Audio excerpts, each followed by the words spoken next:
Ang amoy ng antiseptiko, dugo at pawis ay tila isang permanenteng pabango sa mga pader ng pampublikong ospital ng San Lazaro. Idinagdag pa rito ang halu-halong tunog iyak ng sanggol daing ng mga pasyenteng naghihintay, sigaw ng mga doktor na naguutos at ang walang katapusang kalansing ng mga metal na tray. Para kay Alena Reyes, ito ang musika ng kanyang propesyon, isang magulo, ngunit pamilyar na himig na halos 8 taon na niyang pinakikinggan. 10:00 na ng gabi. Kasagsagan ng duty niya sa emergency room, ang puso ng ospital na hindi kailanman natutulog. Sa bawat sulok ay may nagaganap na drama ng buhay at kamatayan. Sa isang stretcher sa gilid, isang lalaking biktima ng saksak ang inoobserbahan. Sa sahig, nakaupo ang isang ina habang kinakandong ang anak na may lagnat naghihintay na mabakante ang isa sa mga kulang na kama. Nurse Alina, tumataas na naman ang lagnat niya, humihikbing. Sabi ng ina, ang mga mata ay puno ng pag-aalala. Mabilis na lumapit si Alena, ang kanyang mga kilos ay sanay at puno ng kahusayan sa kabila ng pagod na mababakas sa kanyang mukha. Huminahon po kayo, nanay. Titingnan ko po, sabi niya sa malumanay na boses, sabay dampi ng likod ng kanyang palad sa noo ng bata. Nag-aalab ito sa init. Sa isip niya bumalik ang isang alaalang matagal na niyang sinusubukang ibaon sa limot ang kanyang ama, nakahiga sa isang pasilyo ng ganito ring pampublikong ospital, humihingal naghihintay ng atensyon nila na huli nang dumating. Ang alaala na yon, ang naging apoy na nagpapanatili sa kanyang determinasyon. Bawat pasyenteng tinutulungan niya ay isang paraan para labanan ang multo ng nakaraan, isang paraan para ibigay ang serbisyong ipinagkait sa kanyang ama. Habang inaasikaso niya ang bata, isang matinis na boses ang pumunit sa hangin. Reyes, nasaan na yung chart ng pasyente sa bed 3? Hindi pa napipirmahan ng doktor. Paano natin i-report yan? Si Supervisor Rina Corpus, isang babaeng nasa huling bahagi ng kanyang 40, na ang mukha ay tila permanenteng nakakunot sa dismaya. Ang kanyang uniforme ay laging plantsado at malinis na kabaligtaran ng magulong paligid, isang tanda na mas madalas siyang nasa desk kaysa sa tabi ng mga pasyente. Para sa kanya ang ospital ay isang makina na kailangang umandar ayon sa mga patakaran at papeles, hindi isang lugar para sa emosyon o pakikiramay. Sandali lang po, Supervisor. Critical po ang kalagayan nitong bata. Sagot ni Alena, hindi inaalis ang tingin sa thermometer na hawak. Padabog na inilapag ni Rina ang hawak niyang folder sa nurse's station. Hindi iyan ang trabaho mo ngayon. Ang trabaho mo ay ayusin ang mga papeles na iniutos ko. Importante ang record-keeping, Alena. Kung lahat kayo ay kikilos base sa awa, sino ang mananagot? Kapag nagka-audit tayo, hinagis ni Rina ang chart sa mesa. Ang malakas na lagabog nito ay nagpatigil sa ilang mga nurse sa kanilang ginagawa. Naramdaman ni Alena ang mga matang nakatingin sa kanya. Pinigilan niya ang panginginig ng kanyang mga kamay. Sa ilalim ng kanyang uniforme, naramdaman niya ang pamilyar na galit na kumukulo. Opo, Supervisor. Tatapusin ko lang po ito, sabi niya, sa pinakakalmadong boses na kaya niyang tipunin bago bumaling muli sa ina ng bata. Nakita niya sa gilid ng kanyang mga mata ang matalim na tingin ni Rina. Bago ito tumalikod at bumalik sa kanyang mesa, bumubulong-bulong tungkol sa mga batang nurse na akala mo kung sino. Ito ang araw-araw na laban ni Alena. Hindi lang laban sa sakit at kakulangan ng kagamitan, kundi laban din sa isang sistema na tila mas pinapahalagahan ang porma kaysa sa buhay ng tao. Ilang minuto pa ang lumipas nang biglang bumukas ng malakas ang pinto ng ER. Pumasok si Mang Lito, ang pinakamatandang security guard sa ospital, habang inaalalayan ang isang lalaking halos hindi na makatayo. Ang damit ng lalaki ay punit-punit at puno ng putik at dugo. Ang buhok niya ay magulo at may malalim na sugat sa kanyang noo na walang tigil sa pag-agos ng dugo. Ang kaliwang braso nito ay nasa isang kakaibang anggulo, halatang nabali. Tulungan niyo ko rito, sigaw ni Mang Lito, nahihirapang buhatin ang lalaki. Nakita ko lang sa labas, binugbog yata. Agad na napatayo si Rina. Mula sa kanyang upuan, ang mukha ay puno ng pandidiri. Ano ba yan, Lito, isa na namang lasing na pulubi? Hindi ba't sinabi ko na sa inyo na huwag kayong basta-basta nagpapasok ng ganyan dito? Sinasayang lang nila ang oras at gamit natin. Pero Ma'am Rina, grabe ang tamaan niya. Tingnan niyo katwiran ng guard.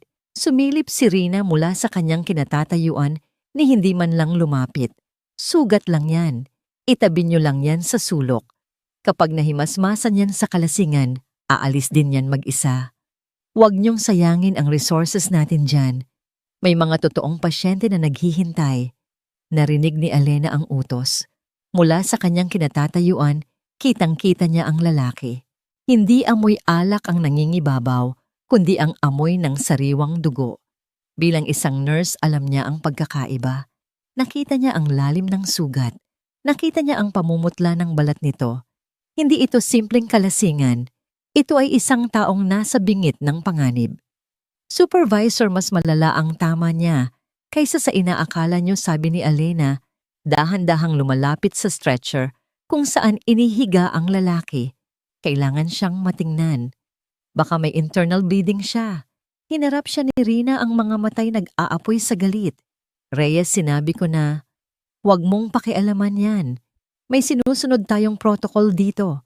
Unahin ang mga pasyenteng may kakayahang magbayad o may malinaw na kaso. Hindi yang mga basurang napupulot lang sa kalye. Ang salitang basura ay tumusok sa puso ni Elena. Naalala niya muli ang kanyang ama, ganoon din kaya ang tingin sa kanya ng mga staff noon. Ang sinumpaan kong tungkulin ay magligtas ng buhay, supervisor. Hindi mamili kung kaninong buhay ang karapat-dapat iligtas. Matapang na sagot ni Elena. Ang boses niya ay nanginginig ngunit buo. Narinig ng ibang mga nurse ang palitan nila ng salita. Si Brenda, isa sa mga mas nakatatandang nurse na laging sumisip-sip kay Rina, ay umirap. Hay naku, heto na naman si Elena, ang ating superhero. Sige na Elena, magpakitang gilas ka. Baka sakaling ma-promote ka sa pagiging tagapagligtas ng mga pulubi. Nagtawanan ng ilang kasamahan nila. Pakiramdam ni Elena ay para siyang hinuhubaran sa harap ng lahat. Ang bawat tawa ay parang sampal. Ngunit nang tumingin siya sa lalaking nakahiga, duguan at walang malay na wala ang lahat ng ingay. Ang tanging nakikita niya ay isang taong nangangailangan ng tulong. Isang buhay. Hindi ko ito ginagawa para mapansin, mahinang sabi ni Elena, halos para sa kanyang sarili. Ginagawa ko ito dahil ito ang tama. Tama, singhal ni Rina. Ang tama ay sumunod sa utos ng nakatataas sa'yo, isa pang pagsuway, Reyes, at sisiguraduhin kong may kalalagyan ka iyon na ang huling babala. Naramdaman ni Elena ang bigat ng desisyon sa kanyang mga balikat.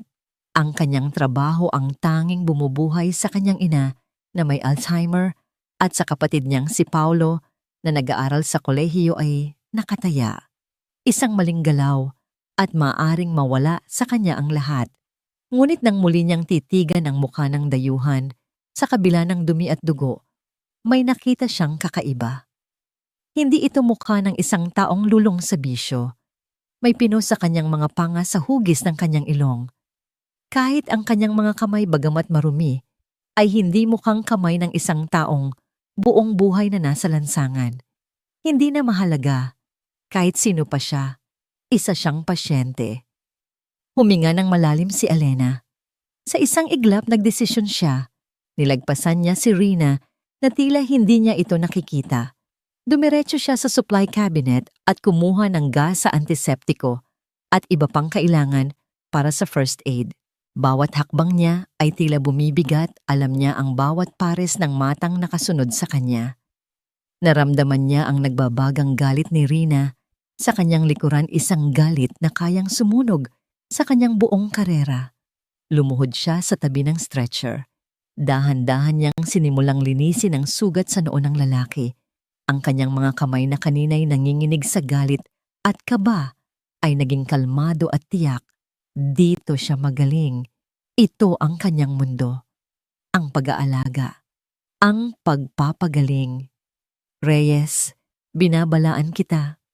Narinig niyang sabi ni Rina, ang boses ay mababa at puno ng pagbabanta. Hindi lumingon si Alena.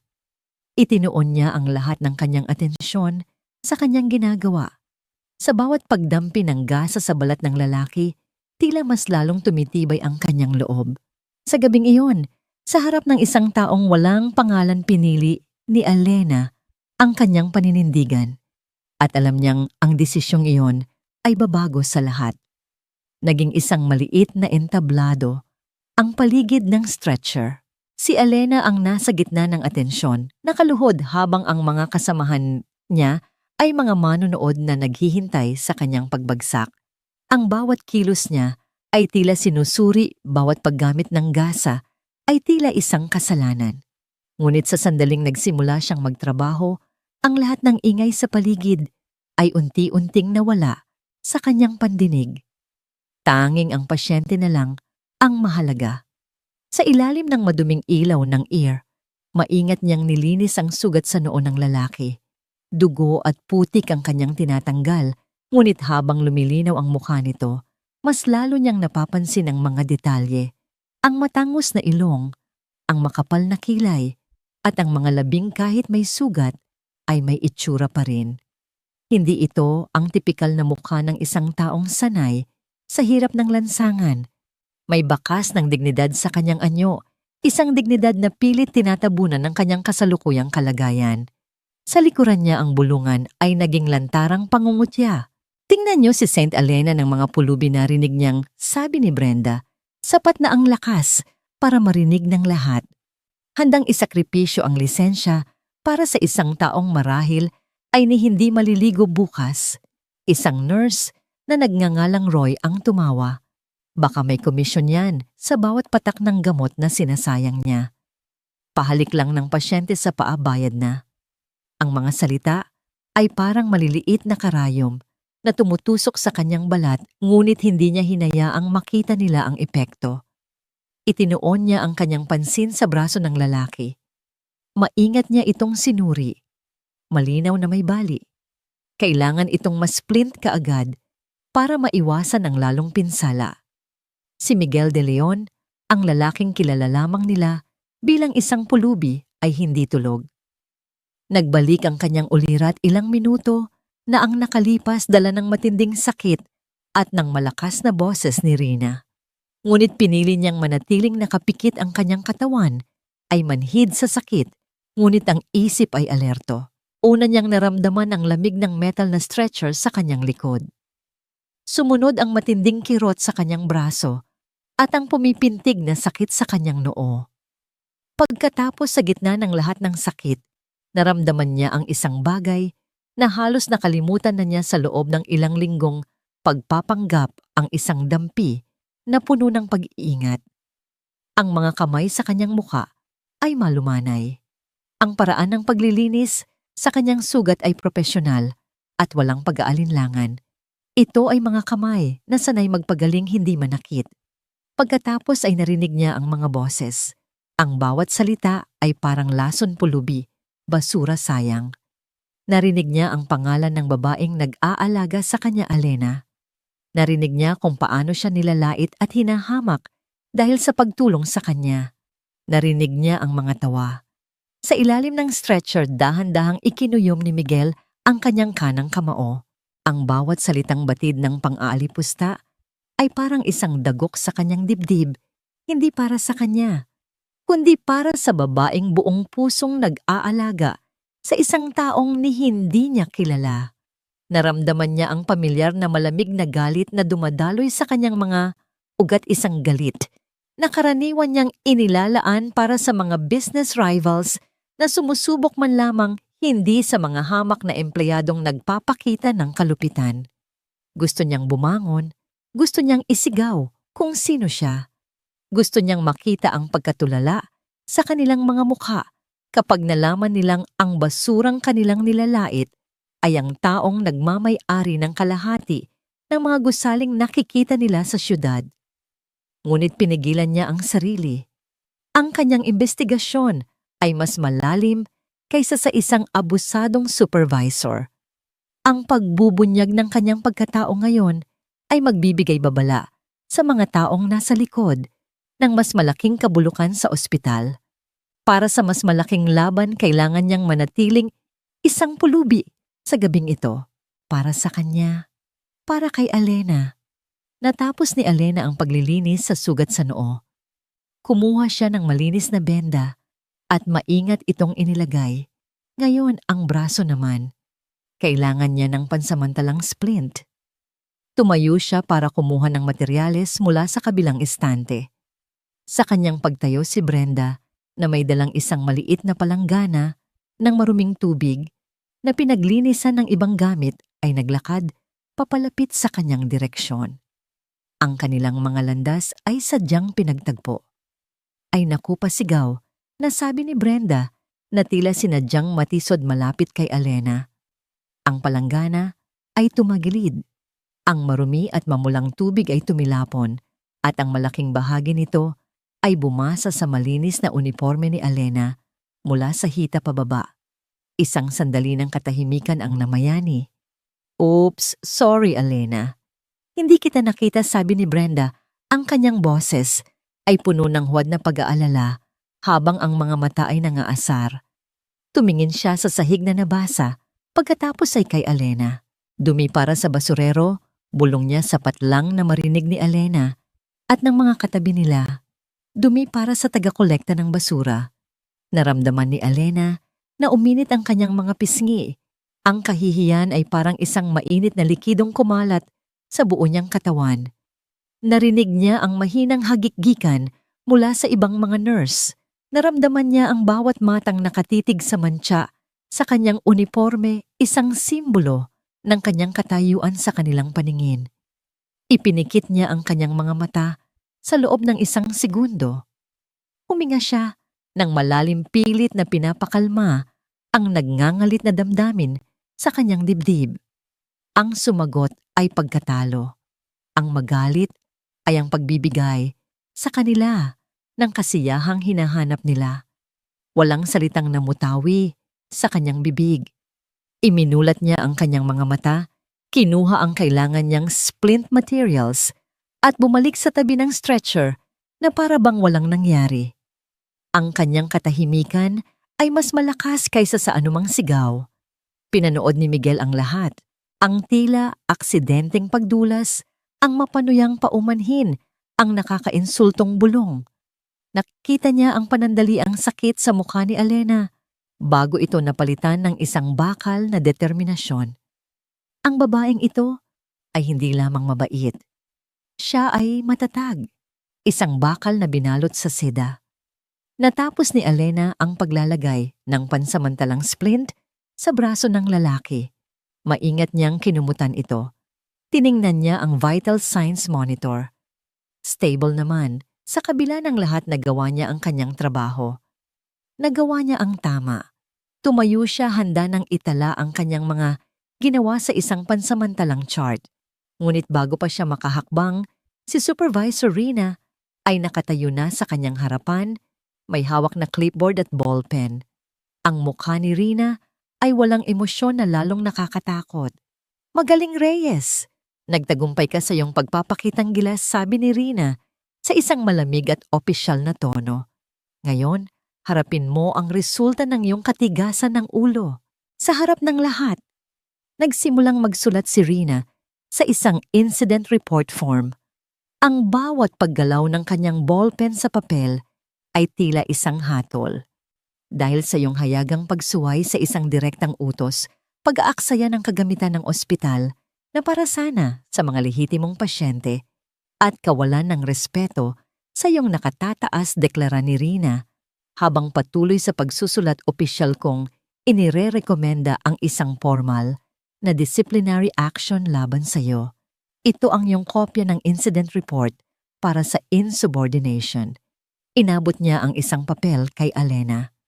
Ang mga salitang insubordination at wastage of resources ay nakasulat sa malalaking titik. Kinuha ni Alena ang papel. Ang kanyang mga kamay ay hindi nanginginig. Tiningnan niya si Rina sa mata pagkatapos ay ang papel sa kanyang kamay. Walang salitang lumabas sa kanyang bibig. Ano pa ba ang sasabihin? Tumalikod siya at dahan-dahang naglakad pabalik sa nurse's station, dala ang bigat ng isang desisyon na alam niyang magdudulot ng malaking pagbabago sa kanyang buhay. Bago siya tuluyang makalayo, lumingon siya at tinapunan ng huling sulyap ang lalaki sa stretcher. Tila mahimbing itong natutulog payapa at malayo sa kaguluhang nilikha nito. Para sa kanya, sulit pa rin. Sa kanyang pagtalikod, hindi niya nakita ang bahagyang pagmulat ng mga mata ng lalaki. Hindi niya narinig ang tahimik na pangako na nabuo sa isip ni Miguel de Leon, isang pangako na mas matibay pa sa bakal at mas mahalaga kaysa sa lahat ng kanyang yaman. Hindi mo ito pagsisisihan, Alena Reyes, sabi ni Miguel sa kanyang sarili. Babayaran ko ang bawat patak ng luha at bawat butil ng kahihiyang tiniis mo ngayong gabi. At ang mga taong gumawa nito sa'yo, sisingilin ko sila ng higit pa sa kanilang inaakala. Kinabukasan ang sinag ng araw ay tila isang insulto.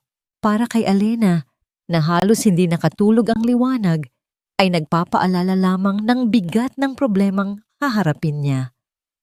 Ang incident report na ibinigay ni Rina ay nakatiklop sa kanyang bulsa, isang piraso ng papel na parang may bigat ng isang blok ng semento. Ang kanyang maliit na apartment ay tahimik, maliban sa mahinang tunog ng debateryang radyo mula sa kusina. Naghahanda siya ng almusal, isang itlog at sinangag habang paulit-ulit na umiikot sa kanyang isip ang mga pangyayari kagabi. Ang bawat pangungutya, ang malamig na tubig sa kanyang uniforme, ang matigas na titig ni Rina. Ate, gising ka na pala. Ang boses ni Paulo, ang kanyang kapatid, ang pumutol sa kanyang pag-iisip. Lumabas ito mula sa kanilang kwarto, kinukusot pa ang mga mata. Sa edad na 19 si Paulo ang kanyang inspirasyon at ang kanyang pinakamalaking alalahanin. Pangarap niyang makapagtapos ito ng engineering, isang pangarap na sila na lang dalawa ang nagtutulungang buuin. Oo, kumain ka na. Baka malated ka pa sa klase mo, sabi ni Alena. Pilit nang ngumingiti. Okay ka lang ate. Parang pagod na pagod ka, tanong ni Paulo habang sumusubo ng kanin. Okay lang ako. Marami lang pasyente kagabi pagsisinungaling niya. Hindi niya kayang idagdag pa sa alalahanin ng kapatid ang sarili niyang problema. Biglang tumunog ang kanyang cellphone, isang pamilyar na numero. Humigpit ang kapit niya sa tasa ng kape. Hello po, Mrs. Deli. Alena Hija, sabi ng boses sa kabilang linya. Si Mrs. Deli ang may-ari ng maliit na nursing home kung saan nakatira ang kanilang inang. Si Elvira ay mabait na tao, ngunit ang tono niya ngayon ay may bahid ng pag-aalala. Pasensya na sa abala. Tumatawag lang ako tungkol sa bayarin. 2 buwan na kayong delayed. Naiintindihan ko ang sitwasyon, pero kailangan din naming bumili ng mga gamot at pagkain dito. Bawat salita ay parang suntok sa sikmura ni Alena. Opo, Mrs. Deli. Pasensya na po talaga. Susubukan ko pong makapagbigay kahit konti sa katapusan. Sige, Hija. Aasahan ko ha si Aling Elvira. Medyo maligalig na naman kagabi. Hinahanap ang tatay mo, malungkot, nasabi ni Mrs. Deli. Naramdaman ni Alena ang pagbara sa kanyang lalamunan. Pakisabi na lang po na dadalaw ako sa linggo. Pakisabi mahal na mahal ko siya. Pagkababa ng telepono, napayo ko si Alena sa mesa. Ang bigat sa kanyang dibdib ay halos hindi na niya makayanan. Ang kanyang sahod ay sapat lang para sa upa, pagkain at pamasahe. Ang pambayad sa nursing home ay galing sa mga extra duty at sideline na ngayon ay nanganganib dahil sa incident report. Ate, bayarin na naman kay nanay, tanong ni Paulo, na narinig ang usapan. Tumangulang si Alena. Ate, baka pwede akong tumigil muna sa pag-aaral. Magtatrabaho muna ako para makatulong seryosong, sabi ni Paulo. Agad na napaangat ng tingin si Alena, ang kanyang mga mata ay nanlilisik. Huwag na huwag mong sasabihin, "Yan ulit, Paulo, nagkakaintindihan ba tayo?" Ang pag-aaral mo ang pinakaimportante sa lahat. Huwag kang mag-alala, gagawan ko to ng paraan. Ang kanyang determinasyon ay ang tanging kalasag na natitira sa kanya. Pagdating niya sa ospital, para sa kanyang afternoon shift ramdam niya agad ang kakaibang tensyon. Ang mga kasamahan niya ay umiiwas sa kanyang tingin. Ang iba naman ay nagbubulungan kapag dumadaan siya. Alam niyang kumalat na ang balita. Si Rina na nakaupo sa kanyang trono sa nurse's station ay tiningnan siya na may ngiting tagumpay. "Reyes, pinapatawag ka sa opisina ni Dr. Sandoval. Ngayon na." Si Dr. Sandoval ang hospital administrator. Kinabahan si Alena. Ito na yon. Habang naglalakad siya sa pasilyo, papunta sa administration office, ang bawat hakbang ay parang isang milya. Ang mga pader, na dati pamilyar, ay tila lumiliit, sinisikip ang kanyang paghinga. Ang opisina ni Dr. Sandoval ay malinis at malamig kabaligtaran ng gulo sa ear. Nakaupo sa likod ng kanyang malaking mahogany desk ang doktor, isang lalaking nasa edad 50 na may malambot na tiyan at manipis na buhok. Kasama niya sa loob ng opisina si Rina na nakatayo sa gilid na parang isang taga-usig. "Umupo ka, Miss Reyes," sabi ni Dr. Sandoval. Hindi man lang nag-abalang tumingin sa kanya abala sa pagbasa ng isang folder. Umupo si Alena. Sa upuang nasa harap ng desk, ang kanyang mga kamay ay magkadikit sa kanyang kandungan. Mayroon akong natanggap na incident report mula kay Supervisor Corpus simula ni Dr. Sandoval. Insubordination. Isang seryosong paglabag. "Sir, ginawa ko lang po ang trabaho ko bilang nurse. Ang pasyente ay isang pulubi na walang record putol ni Dr. Sandoval. At hindi lang yan ang problema. May natanggap din kaming reklamo mula sa pamilya ng isang pasyente kagabi. Sinabi nila na naging bastos ka raw at pinabayaan mo sila dahil mas inuna mo ang pulubi. Totoo ba yon?" Nanlaki ang mga mata ni Alena. "Ano po?" "Hindi po yan totoo. Walang nagreklamo sa akin kagabi. Lahat ng pasyente ay inasikaso ko ng maayos." Tumingin si Dr. Sandoval kay Rina. Nagkibit-balikat lang si Rina. Ayon yan sa logbook, doktor, isinulat ng kamag-anak ng pasyente sa bed 5. Sabi niya, hindi raw pinansin ni Nurse Reyes ang kanilang tawag. Isang kasinungalingan. Isang malaking gawa-gawang kwento. Alam ni Alena na kagagawan ito ni Rina. Pero paano niya ito papatunayan ang salita niya laban sa salita ng kanyang supervisor at isang pekeng reklamo sa logbook? Dahil sa mga pangyayaring ito, Miss Reyes, sabi ni Dr. Sandoval, sa isang malamig at pinal na tono, ang pamunuan ng ospital ay nagdesisyon na itigil na ang iyong serbisyo, epektibo ngayong araw. Ang mga salita ay tumama kay Alena na parang isang malakas na sampal. Hindi siya makahinga.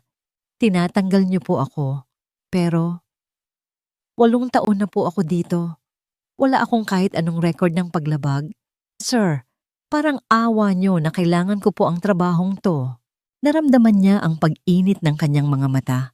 Ang mga luhang kanina pa niya pinipigilan ay nagbabadya ng bumagsak.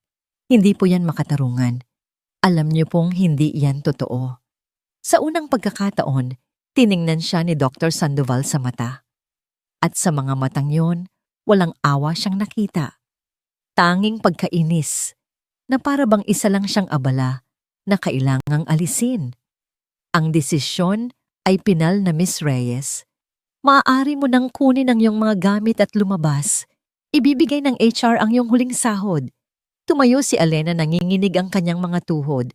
Tiningnan niya si Rina na nakatingin sa kanya nang may di maipintang ngiti sa mga labi. Ang nangiti ng isang ahas na matagumpay na nakatuklaw sa kanyang biktima.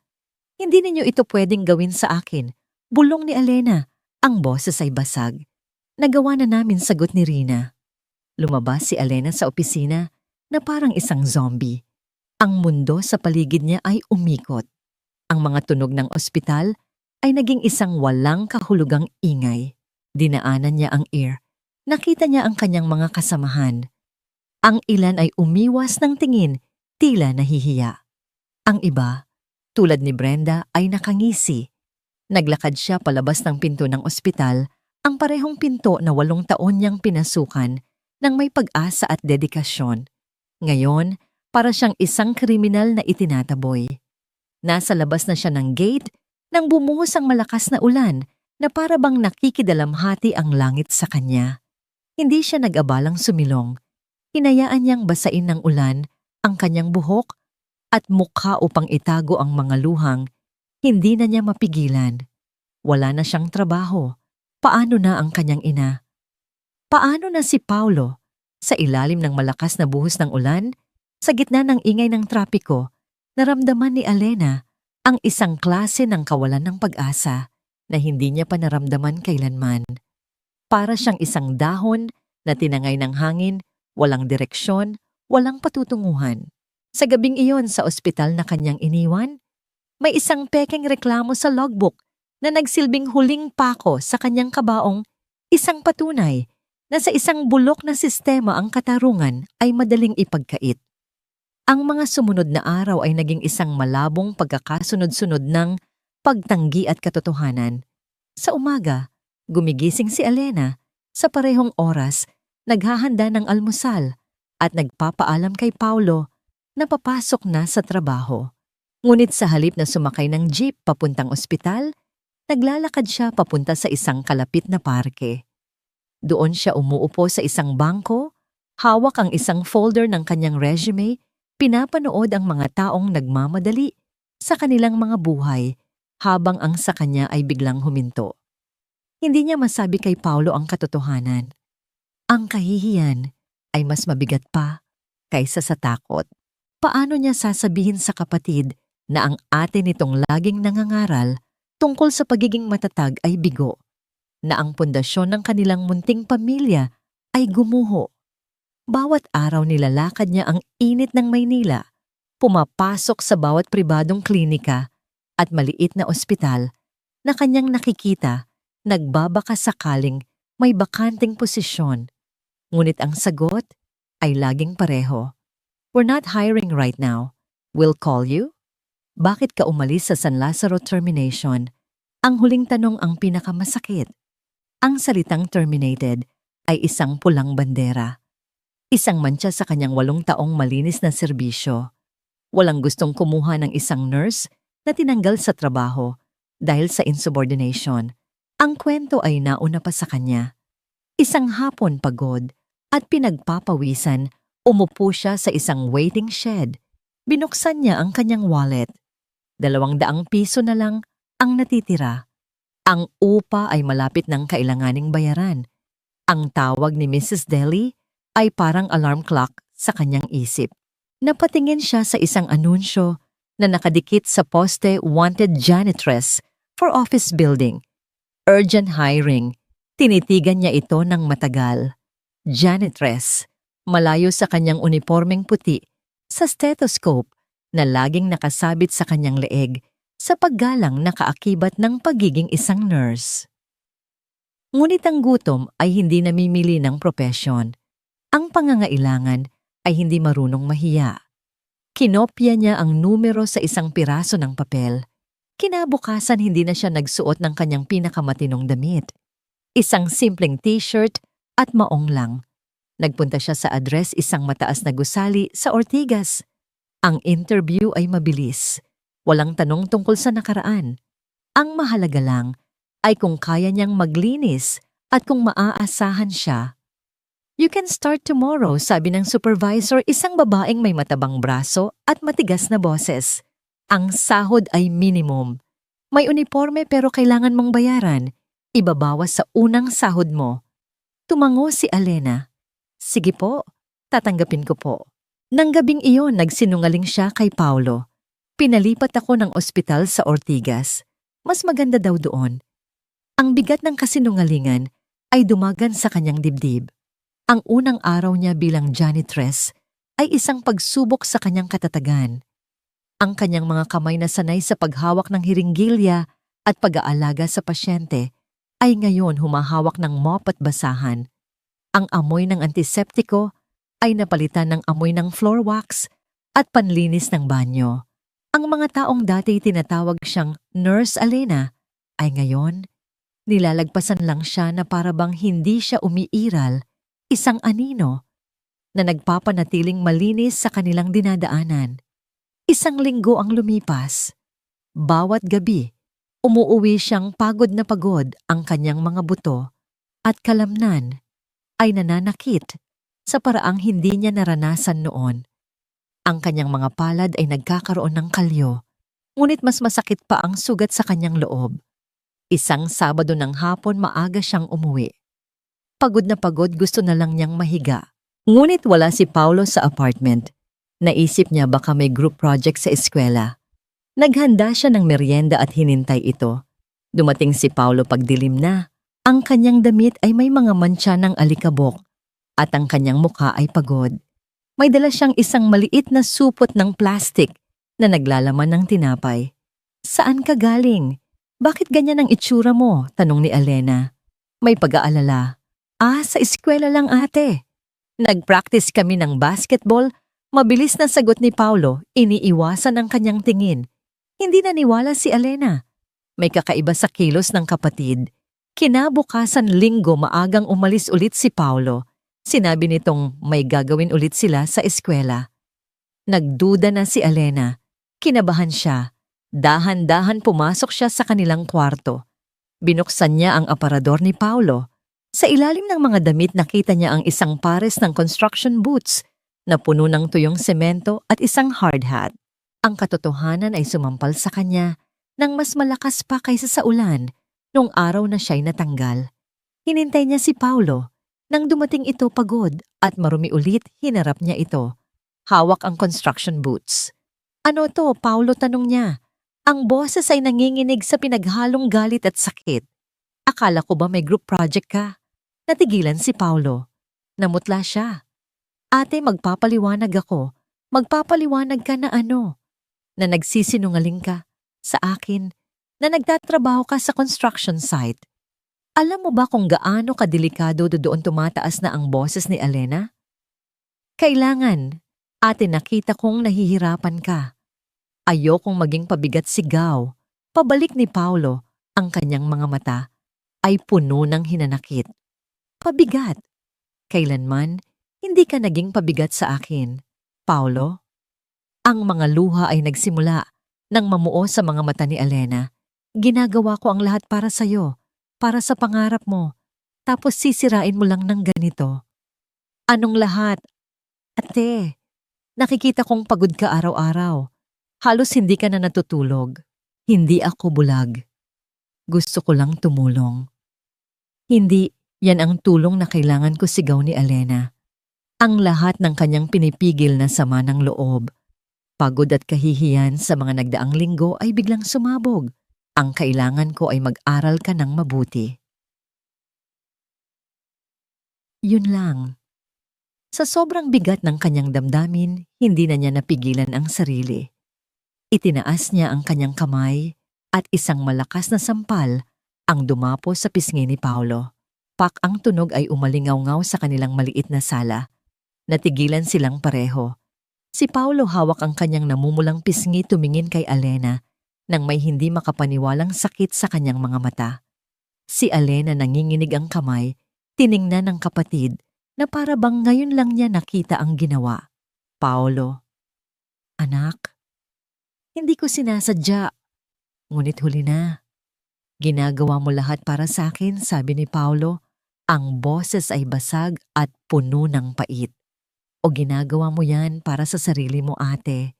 Para maramdaman mong may silbi ka pa rin kahit na tinanggal ka na sa trabaho." Parang isang punyal na tumusok sa puso ni Alena ang mga salita. "Paano mo nalaman? Narinig ko si Aling Nena na nag-uusap sa labas. Naawa daw sila sa'yo. Janitress ka na lang daw ngayon." Gumuho ang mundo ni Alena. Ang huling piraso ng dignidad na pilit niyang pinanghahawakan ay nawasak na. Napaluhod siya sa sahig. "Patawarin mo ko, Paulo. Patawarin mo ko.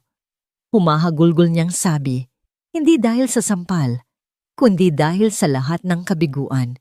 Bigo ako, bigo akong ate. Niyakap siya ni Paulo, umiiyak na rin. Hindi ate, hindi ka bigo. Patawarin mo rin ako. Sa gitna ng sahig ng kanilang munting apartment ang magkapatid ay magkayakap basang-basa sa luha, nasa pinakamababang punto ng kanilang mga buhay. Samantala, sa isang marangyang penthouse sa Makati, si Miguel de Leon na may benda pa sa noo at naka-arm sling ay tinitingnan ng isang folder na dala ng kanyang pinagkakatiwalaang imbestigador.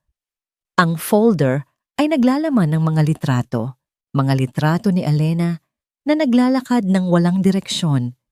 Mga litrato niya na pumapasok sa isang gusali, suot ang uniforme ng janitor, at isang detalyadong ulat tungkol sa kanyang sitwasyon sa pananalapi ang utang sa nursing home at ang kapatid na huminto sa pag-aaral. Ikinuyom ni Miguel ang kanyang kamao. Ang bawat litrato ay isang patunay ng kanyang pagkukulang. Hinayaan niyang mangyari ito. Sa sobrang pagtuon niya sa investigasyon sa ospital, hindi niya namalayan ang bigat ng pinsalang idinulot niya sa nag-iisang taong tumulong sa kanya. Hanapin mo siya, bukas utos ni Miguel. Sa kanyang tauhan, ang kanyang boses ay malamig at puno ng determinasyon. Gusto ko siyang makausap. Oras na para itama ang lahat ng ito. Ang amoy ng chlorine at panlinis ay kumakapit na sa balat ni Elena, isang amoy na sumasama sa kanya kahit pag-uwi. Lunes, panibagong linggo ng pagpapanggap at pagkayod. Pagkatapos ng emosyonal na pag-uusap nila ni Paulo, nagkasundo silang haharapin ang problema ng magkasama. Siya ang unang hahakbang pagtanggap sa katotohanan. 3:00 ng hapon. Siya ay naka-assign sa paglilinis ng mga banyo sa 12 palapag ng gusali. Ito ang pinakaayaw niyang parte ng trabaho.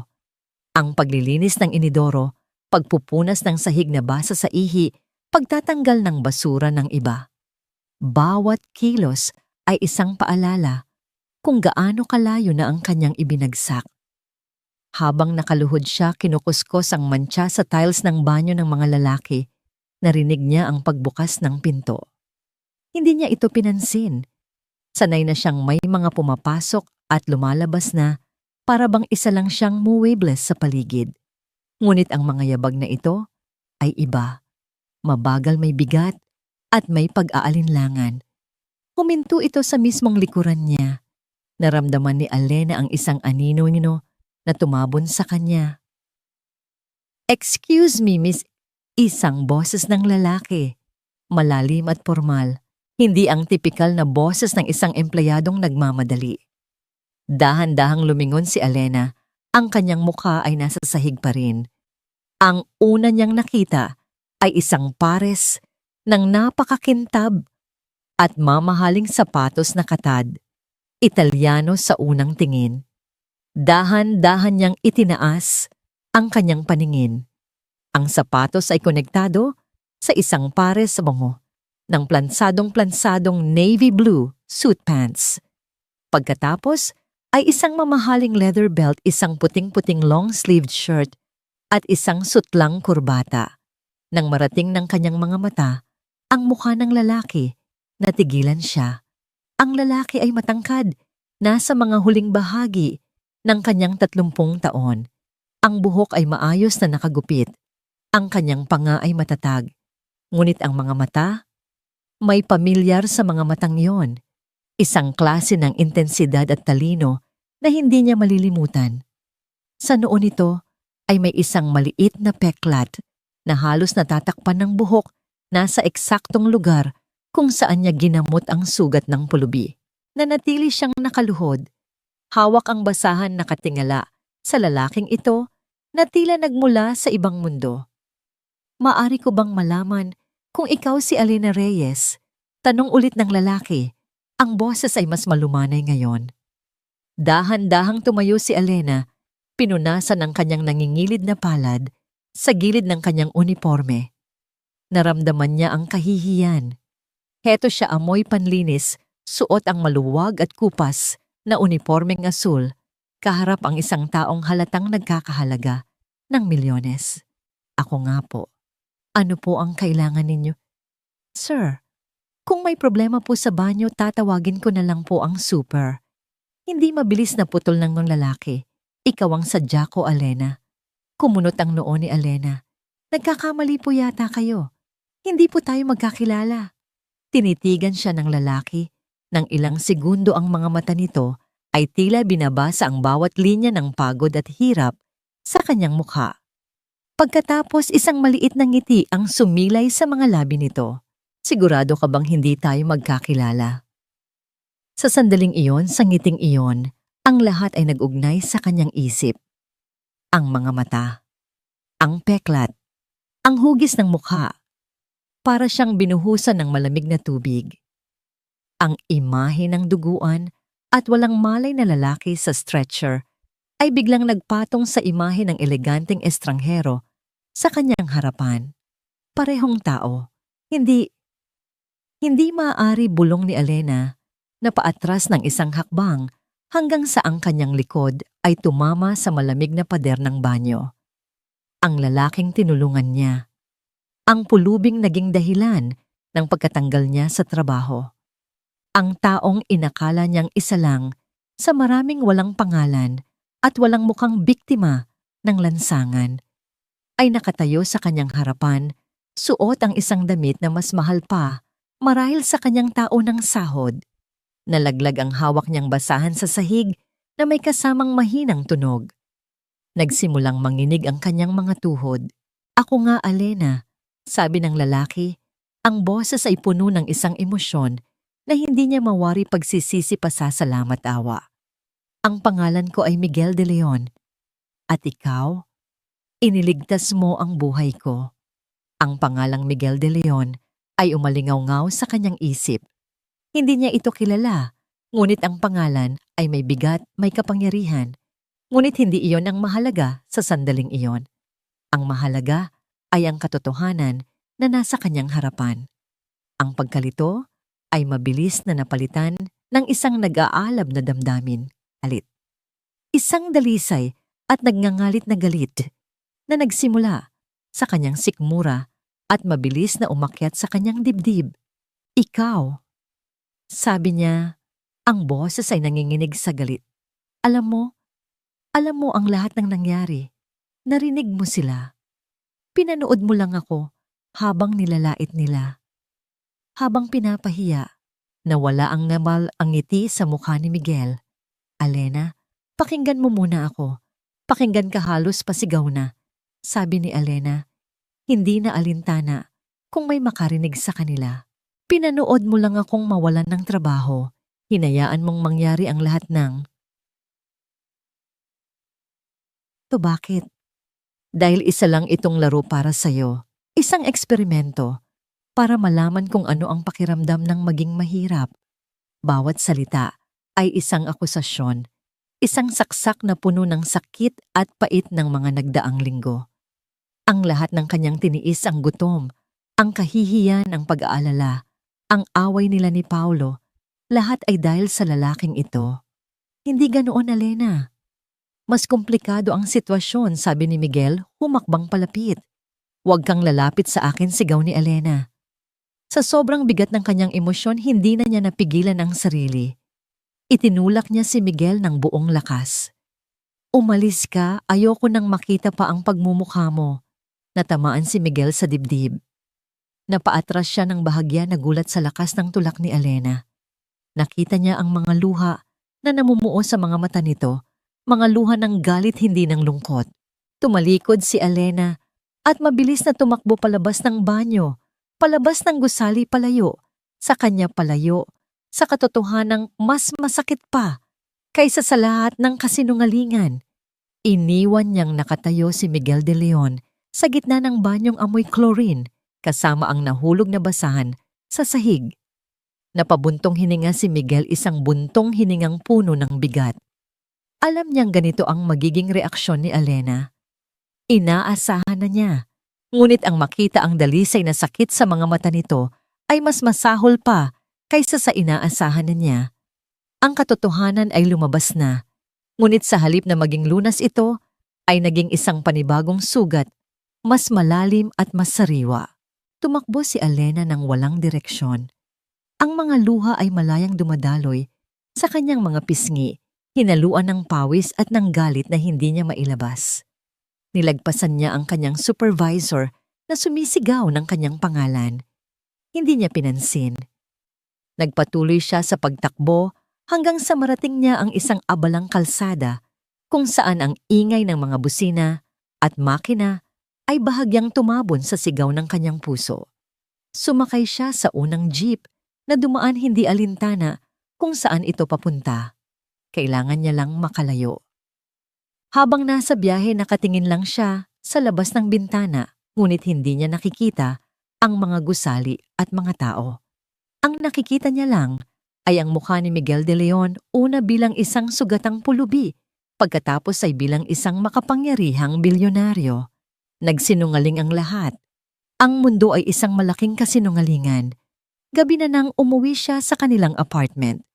Pagod ang kanyang katawan, ngunit mas pagod ang kanyang kaluluwa. Naabutan niya si Paulo na nag-aaral sa kanilang maliit na mesa. Ate, anong nangyari? Bakit ngayon ka lang nag-aalalang tanong ni Paulo? Umiling lang si Alena at pumasok sa kanilang kwarto. Humiga siya sa kama nang hindi man lang nagbibihis at doon ibinuhos ang natitirang mga luha hanggang sa makatulog siya dala ng pagod. Kinabukasan hindi siya pumasok sa trabaho. Tinawagan niya ang kanyang supervisor at sinabing may sakit siya. Alam niyang kasinungalingan iyon, ngunit hindi niya kayang bumalik doon. Hindi niya kayang harapin ang posibilidad na makita ulit si Miguel. Maghapong nakakulong lang siya sa kwarto. Tanghali na nang may kumatok sa kanilang pinto. Ate, may naghahanap sa iyo sa labas, sabi ni Paulo mula sa sala. Sabihin mo, wala ako, walang ganang sagot ni Alena. Sabi niya importante daw. Tungkol daw sa ospital. Pangalan niya Miguel. Napatayo si Alena. Ang tibok ng kanyang puso ay biglang bumilis. Paano niya nalaman kung saan siya nakatira? Ang tapang ng lalaking ito, nasundan pa siya hanggang dito. Galit na lumabas siya ng kwarto. Anong ginagawa mo dito? Matigas niyang tanong sa lalaking nakatayo sa labas ng kanilang pinto. Si Miguel de Leon ay nakasuot ng simpleng polo shirt at pantalon, malayo sa suot niyang suit kahapon. Ang kanyang mukha ay seryoso. Kailangan nating mag-usap, Alena. Pakiusap. Tiningnan ni Alena ang kanyang paligid. Ang mga tsismosang kapitbahay ay sumisilip na sa kanilang mga bintana. Nagtataka kung sino ang bisita ni Alena na nakakotse. Wala tayong dapat pag-usapan, sabi niya. Ngunit hinila niya si Miguel papasok sa apartment at mabilis na isinara ang pinto. Ayaw niyang gumawa ng eksena. Nagulat si Paulo sa bisita. Ate, sino siya, Paulo? Pumasok ka muna sa kwarto. Usap lang kami, utos ni Alena. Sumunod naman ang kapatid, ngunit halatang nag-aalala. Hinarap ni Alena si Miguel. Ano pa bang gusto mo? Hindi pa ba sapat na sinira mo ang buhay ko? Hindi ko sinira ang buhay mo, Alena. Sinusubukan kong ayusin, mahinahong, sabi ni Miguel. May inilapag siyang isang manipis na folder sa mesa. Tingnan mo to. Nag-aalinlangan si Alena, ngunit nanaig ang kanyang kuryosidad. Binuksan niya ang folder. Sa loob nakita niya ang mga kopya ng pekeng reklamo sa logbook, mga litrato ni Dr. Sandoval na may kasamang mga pharmaceutical representatives sa isang mamahaling restaurant at mga transcript ng isang audio recording. Ano to, mga ebidensya? Sabi ni Miguel. Ilang linggo na akong nag-iimbestiga sa ospital na yan bago pa mangyari ang aksidente ko. May malaking sindikato ng korupsyon dyan. Si Rina at Dr. Sandoval, sila ang mga nasa frontline. Nagbebenta sila ng mga gamot na dapat ay para sa mga pasyente. Nag-overprice sila ng mga medical supplies at tinatanggal nila ang sino mang empleyadong nagiging banta sa kanila. Tulad mo, pinakinggan ni Alena ang audio recording mula sa cellphone ni Miguel. Boses ni Rina. Malinaw na may kausap ito nag-uutos na itago ang mga kahon ng gamot. Kaya ako nagpanggap na pulubi pagpapatuloy ni Miguel para makapasok sa sistema nang hindi nila namamalayan, para makakuha ng first-hand evidence. Ang hindi ko inaasahan ay ang mabugbog ako ng mga tauhan nila dahil sa sobrang pagtatanong ko sa mga kalye. At lalong hindi ko inaasahan na makakatagpo ako ng isang nurse na handang isugal ang lahat para sa isang estranghero. Natahimik si Elena. Ang galit niya ay unti-unting napapalitan ng pagkalito. Kung totoo ang lahat ng ito, bakit? Bakit hindi mo sinabi agad? Bakit hinayaan mo pa rin akong matanggal? Tanong niya ang boses ay mas mahina na. Umupo si Miguel sa silyang kaharap niya. Isang malalim na lungkot ang gumuhit sa kanyang mukha. Dahil may kasalanan din ako, Elena. Naging makasarili ako. Masyado akong nakatuon sa malaking laban na hindi ko nakita ang epekto nito sa'yo. Nangyari na ang lahat bago ko pa nalaman. At para doon, patawarin mo sana ako. Tumingin si Miguel sa kanya at sa unang pagkakataon nakita ni Elena ang isang bagay na higit pa sa isang bilyonaryo o isang pulubi. Nakita niya ang isang taong may daladalang sariling pasanin. Hindi ito tungkol lang sa donasyon ng kumpanya ko, Elena. Sabi niya, ang boses ay halos isang bulungo. Ito ay personal. 15 taon na ang nakalipas bago ko pa nakuha ang lahat ng ito. Ikinumpas niya ang kamay na tila tumutukoy sa kanyang yaman. Ang nanay ko ay na-confine sa isang pampublikong ospital tulad ng San Lazaro. May malubha siyang sakit sa puso. Wala kaming pera noon. Nakapila kami para sa lahat. Para sa gamot, para sa atensyon ng doktor, para sa isang kama sa ward. Isang gabi inatake siya. Sumigaw ako humingi ng tulong. Pero sabi ng nurse on duty, maghintay ka, marami kaming pasyente. Naghintay ako. Pagbalik nila, huli na ang lahat. Isang luha ang pumatak mula sa mata ni Miguel. Mabilis niya itong pinunasan. Namatay ang nanay ko sa isang pasilyo naghihintay ng tulong na hindi dumating. At nakita ko sa mga mata mo noong gabing iyon, Elena, nakita ko sa iyo ang nurse na sanay nandoon para sa nanay ko. Ginawa mo ang hindi nila ginawa. Pinili mong tumulong kahit may kapalit. Sa sandaling iyon, gumuho ang lahat ng pader sa pagitan nila. Ang kanilang mga mundo na tila magkalayong magkalayo ay nagtagpo sa isang parehong karanasan ng sakit at kawalan. Ang ama ni Elena, ang ina ni Miguel, parehong biktima ng isang sirang sistema. Naiyak si Elena. Hindi na para sa sarili niya, kundi para sa kanilang dalawa. Para sa lahat ng mga amang namatay at mga inang pinabayaan. Ngayon naiintindihan mo na ba, tanong ni Miguel? Hindi ito tungkol sa pera, Elena. Tungkol ito sa katarungan. Katarungan para sa nanay ko. Katarungan para sa tatay mo. At katarungan para sa'yo. Dahan-dahang tumango si Elena, pinupunasan ng kanyang mga luha. Ang galit sa kanyang puso ay nawala. Ang naiwan ay isang malalim na pag-unawa at isang bagong umuusbong na damdamin pag-asa. Ang mga sugat ng kanilang nakaraan, bagamat magkaiba, ay naging isang tulay na nag-ugnay sa kanila. Ang mga sumunod na araw ay ginugol ni Elena sa malalim na pag-iisip. Ang mga revelasyong dinala ni Miguel ay parang isang bagyo na sumira sa lahat ng kanyang dating paniniwala. Hindi na simple ang mundo. Hindi na ito itim at puti. May mga taong masama tulad ni Rina.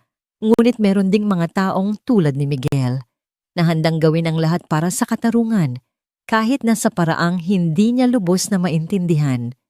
Bumalik siya sa pagiging janitress. Kailangan niya ng pera. Ngunit ngayon, habang naglilinis siya, ang kanyang isip ay nasa ibang lugar. Pinag-aaralan niya ang bawat anggulo ng sitwasyon. Ang alok ni Miguel ay malinaw, tulungan siyang ibagsak ang sindikato sa San Lazaro at itayo muli ito bilang isang modelong ospital. Isang posisyon bilang consultant, may sahod na higit pa sa kanyang pinapangarap at kapangyarihang baguhin ang sistema mula sa loob. Isang panaginip. Ngunit nakakatakot. Ano ang alam niya sa pamamalakad? Isa lang siyang hamak na nurse. Paano niya lalabanan ang mga taong kayang pumatay para lang protektahan ang kanilang mga interes? Paano kung mabigo sila? Isang hapon, habang naglilinis siya ng bintana sa isang mataas na palapag, natanaw niya ang syudad sa ibaba. Ang libu-libong sasakyan, ang milyon-milyong tao, bawat isa ay may kanya-kanyang laban. At sa gitna ng syudad na yon, may mga ospital na tulad ng San Lazaro, mga lugar na dapat sana'y nagbibigay lunas, ngunit minsay nagiging sanhi pa ng sakit. Ang kanyang takot ay totoo. Pero ang pagsisisi, kung tatanggihan niya ang pagkakataong ito, ay mas nakakatakot. Ang nagtulak sa kanya na magdesisyon ay isang tawag. Alena Hijaboses ni Mrs. Sisdeli. At sa pagkakataong ito, may halong pagkataranta. Ang nanay mo, medyo lumalala ang pagiging malilimutin. Kanina lumabas siya ng gate, hinahanap ka raw. Mabuti na lang at nakita agad ng guard. Pero Hija, kailangan na talaga nating i-upgrade ang security sa kwarto niya at baka kailangan na rin ng dagdag na gamot. Pasensya na, pero hindi na namin kayang i-shoulder ang gastos. Ang bawat salita ay parang isang pako na lalong bumaon sa kanyang dibdib. Magkano po ang kailangan, nanginginig niyang tanong? Para sa mga gamot at dagdag na bayad sa susunod na 3 buwan, mga 15,000 pesos, Hija. 15,000. Para kay Alena, ang halagang iyon ay parang 1,000,000. Isinara niya ang kanyang mga mata. Nakita niya ang mukha ng kanyang ina, nalilito, at hinahanap siya. Nakita niya ang mukha ni Paulo, isinasakripisyo ang pangarap para lang makatulong. Nakita niya ang sarili niya, nakaluhod nagkukuskos ng sahig na hindi kanya. Pagkababa ng telepono, alam na niya ang kanyang gagawin. Hindi na ito tungkol sa takot. Tungkol na ito sa paglaban. Para sa kanyang ina, para kay Paulo, para sa kanyang ama, para sa sarili niya. Kinuha niya ang kanyang cellphone at hinanap ang numero ni Miguel. Ang kanyang mga daliri ay hindi na nanginginig. Isang ring lang sumagot agad ito na para bang hinihintay talaga ang kanyang tawag. Alena. Huminga ng malalim si Alena. Miguel, sabi niya, ang kanyang boses ay kalmado at buo, walang bahid ng pag-aalinlangan. May desisyon na ako. Narinig niya ang pananabik sa boses ni Miguel. Ano yon? Tinatanggap ko ang alok mo. Isang sandali ng katahimikan sa kabilang linya, pagkatapos ay isang malalim na buntong hininga ng ginhawa. Alena, hindi mo pagsisisihan ito. Teka, hindi pa ako tapos, sabi ni Alena. Tinatanggap ko, pero sa isang kondisyon. Kahit ano. Sabihin mo, gagawin natin to sa paraan ko. Narinig ni Alena ang bahagyang pagtawa ni Miguel. Ano ang ibig mong sabihin? Hindi ako papasok dyan bilang isang biglang yaman na consultant na walang alam. Kung babalik ako sa San Lazaro, babalik ako bilang isang nurse. Yun ang unang hakbang. Kailangan kong makita ulit ang lahat. Mula sa pananaw ng isang ordinaryong empleyado. Kailangan kong makuha ulit ang tiwala ng mga taong matitino pa doon. At kapag nandoon na ako sa loob, at kapag handa na tayo, saka natin sila ibabagsak. Lahat sila. Namayani ang katahimikan sa kabilang linya. Inisip ni Alena na baka hindi pumayag si Miguel sa kanyang plano. Masyadong mapanganib, masyadong mabagal. Alena, sabi ni Miguel pagkaraan ng ilang sandali. At sa pagkakataong ito, ang kanyang boses ay puno ng respeto at paghanga. Kaya pala ikaw ang pinili ko. Mas matalino pa yan kaysa sa plano ng mga abogado ko. Naramdaman ni Alena ang isang nangiti na sumilay sa kanyang mga labi sa unang pagkakataon sa loob ng maraming linggo. Isang tunay na ngiti. So kailan tayo magsisimula, tanong niya. Bukas na bukas din, sagot ni Miguel. Magkita tayo. Oras na para planuhin ang pagbabalik mo. Pagkababa ng telepono, tiningnan ni Alena ang kanyang refleksyon sa bintanang kanyang nililinis. Nakita niya ang isang babaeng pagod, May mga dark circles sa ilalim ng mata, suot ang uniforme ng isang janitress. Ngunit sa likod ng lahat ng yon, nakita niya ang apoy sa kanyang mga mata na muling nagliliyab. Ang babaeng umiiyak sa ilalim ng ulan ay wala na. Ang babaeng nakatayo ngayon ay isang mandirigma. Isang desisyon ang ginawa. At sa desisyong yon isang laban ang opisyal na nagsimula. Ang meeting place nila ay hindi isang marangyang opisina o restaurant, kundi isang tahimik at halos walang taong coffee shop. Sa isang sulok ng Quezon City, pinili ni Miguel para sa kanilang privacy. Pagdating ni Alena, naabutan niya itong nakaupo sa dulo, may 2 tasa ng kape na sa mesa at isang laptop na bukas. Sa tabi niya ay isang babaeng nasa middle age, matalino ang anyo, at suot ang isang formal na business attire. Alena, salamat. Sa pagdating bati ni Miguel, tumatayo para salubungin siya. Siya si Attorney Lorna Santos, ang head ng legal team ng kumpanya ko. She's one of the best. Good morning, Miss Reyes, sabi ng abogada, iniabot ang kamay. Ang pagkakamay nito ay matatag at professional. I've heard a lot about you. Umupo si Alena, medyo nailang sa formalidad ng sitwasyon. Alena na lang po. Kung gayon, Lorna na lang din nakangiting sagot ng abogada. So ito ang plano, simula ni Miguel, ibinaling ang laptop para makita ni Alena. Ayon sa payo mo, ang unang hakbang ay ang pagbabalik mo sa San Lazaro. At gagawin natin yan sa legal na paraan, ipinaliwanag ni Attorney Santos. Maghahain kami ng kaso para sa illegal dismissal. Malakas ang laban natin. Mayroon tayong kopya ng incident report na walang basihan ang pekeng reklamo sa logbook na madali nating mapapatunayang gawa-gawa lang, at ang testimonya ng guard na si Mang Lito na handang tumestigo na talagang nangangailangan ng tulong si Miguel noon. Si Mang Lito. Kinausap niyo siya, gulat na tanong ni Alena. Hindi direkta, sabi ni Miguel. May mga tao ako sa loob na kumukuha ng impormasyon nang hindi sila nalalagay sa alanganin.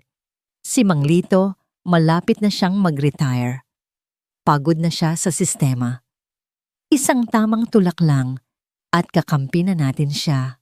Nagpatuloy si Attorney Santos.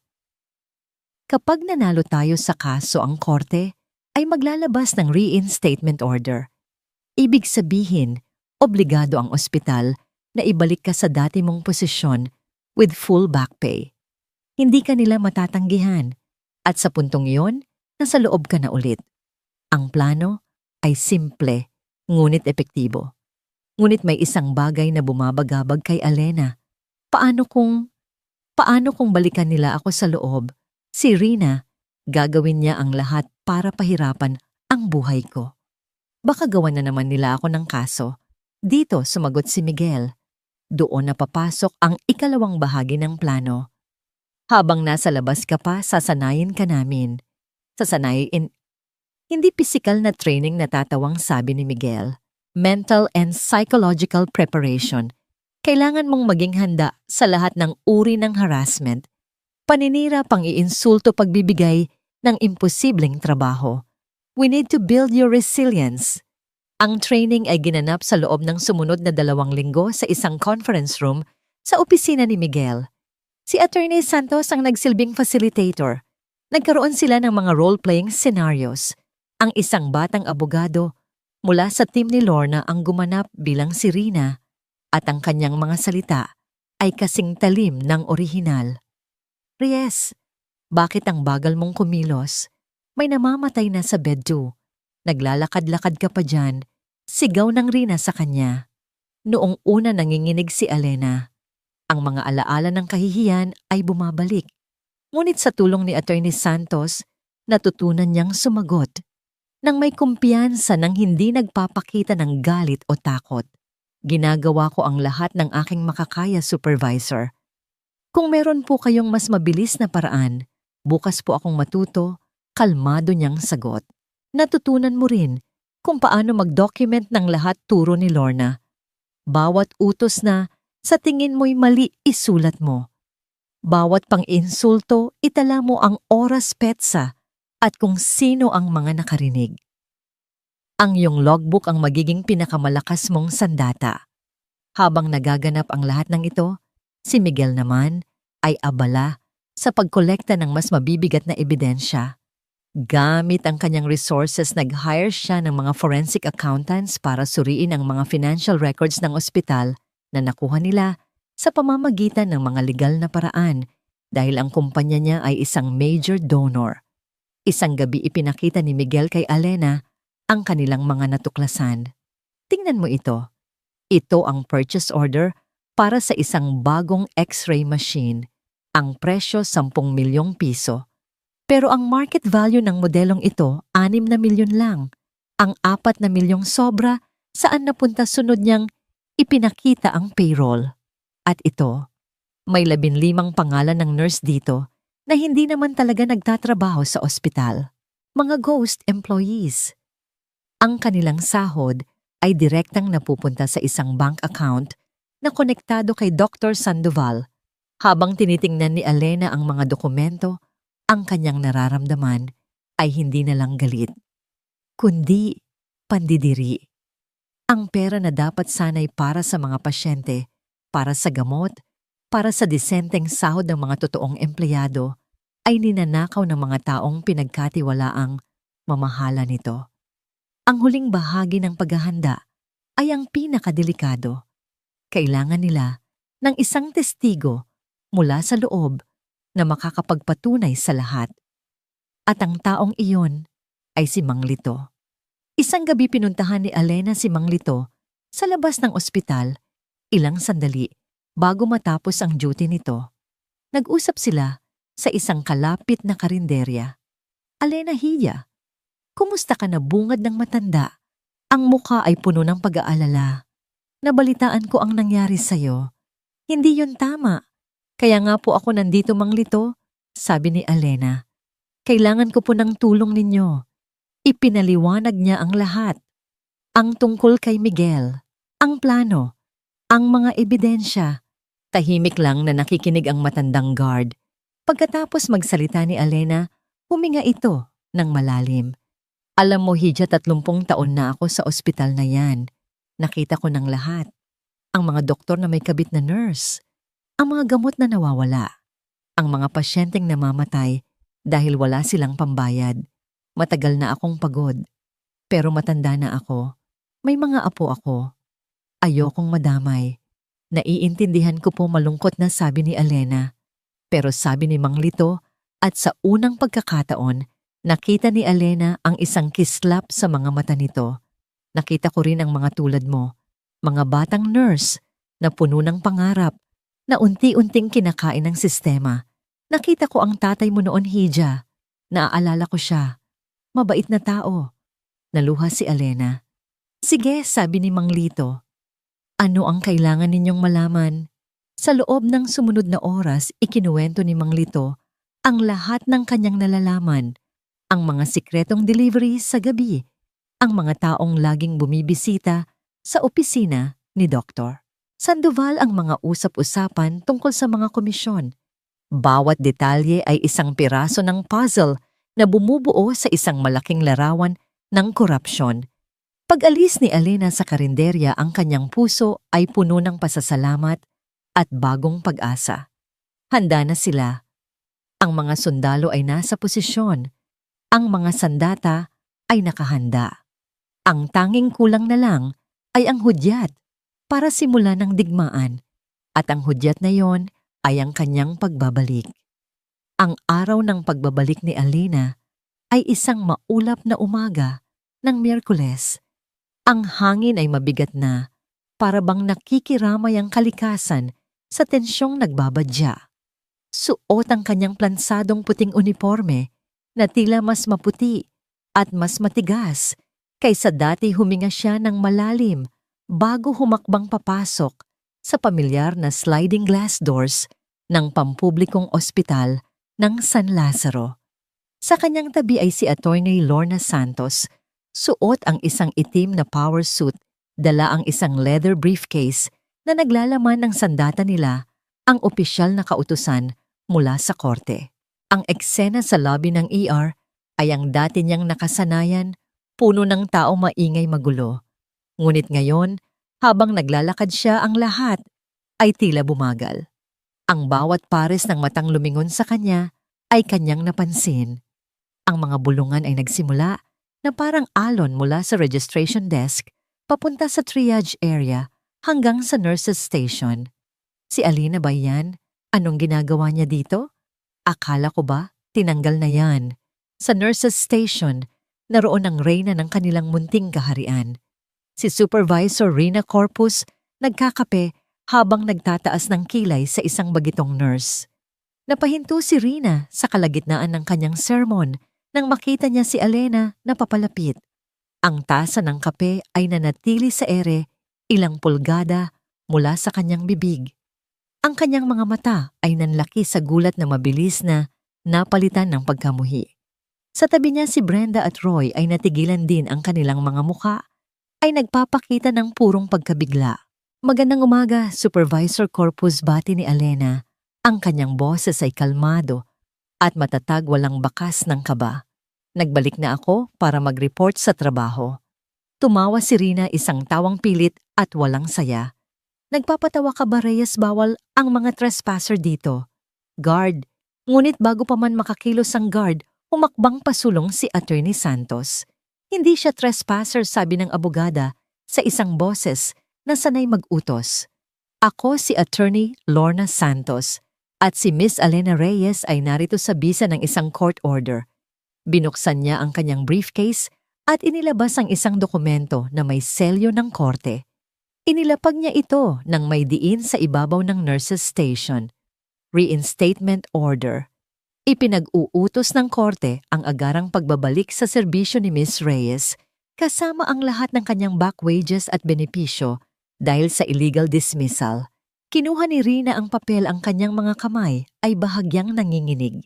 Binasa niya ito ng mabilis. Habang binabasa niya ang kulay sa kanyang muka, ay unti-unting nawawala, napapalitan ng isang maputlang kulay ng galit at pagkalito. Ito ay hindi maari. Isang pagkakamali ito, sigaw ni Rina. May karapatan ng ospital na magtanggal ng empleyado. May karapatan din ng isang empleyado na ipaglaban ang kanyang sarili laban sa mga gawa-gawang akusasyon at hindi makatarungang pagtrato, mahinahong sagot ni Attorney Santos. Kung mayroon kayong reklamo, maaari kayong mag-file ng motion for reconsideration sa korte. Pero hanggat walang bagong utos, si Miss Reyes ay empleyado ng ospital na ito at anumang pagtatangka na hadlangan ang kanyang pagbabalik ay maaaring ituring na contempt of court. Ang salitang contempt of court ay nagpatahimik kay Rina. Alam niya ang ibig sabihin yon. Sa sandaling iyon dumating si Dr. Sandoval na halatang tinawag ng isa sa mga staff. Ang kanyang muka ay pula sa inis. Anong kaguluhan ito? Ipinakita sa kanya ni Rina ang court order. Ang reaksyon niya ay pareho gulat na sinundan ng nagngangalit na galit. Tiningnan niya si Alena na para bang isa itong peste na bumalik mula sa patay. Fine, sabi ni Dr. Sandoval, pilit na pinapakalma ang sarili. Kung yan ang sinasabi ng korte. Corpus, bigyan mo ng assignment si Reyes. Pagkatapos ay bumaling siya kay Attorney Santos. Attorney, sa opisina, tayo mag-usap. Bago sumunod si Attorney Santos, lumapit siya kay Alena at bumulong.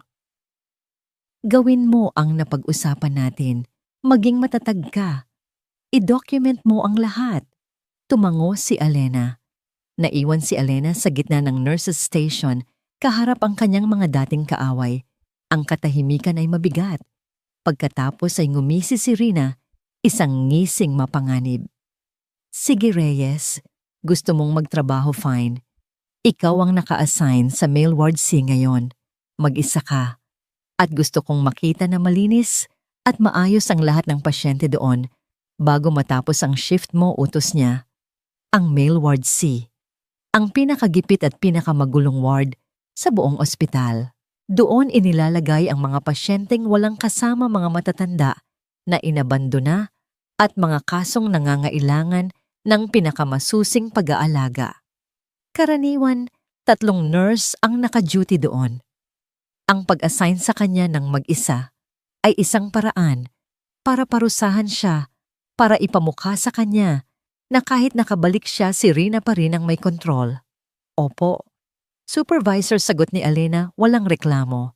Kinuha niya ang kanyang gamit at naglakad papunta sa kanyang assignment. Pagpasok niya sa Ward C, sinalubong siya ng pamilyar na amoy ng ihi at sakit. Ang ward ay puno. May mga umuungol sa sakit. May mga nag-aaway. May isang matandang pasyente na nakahiga sa sahig na hulog mula sa kanyang kama. Sa isang iglap na ramdaman ni Alena, ang pagod. Ito ba ang kaya niyang gawin mag-isa? Ngunit naalala niya ang kanyang training, ang kanyang misyon. Huminga siya ng malalim. Isa-isa lang, una niyang tinulungan ang matandang nahulog.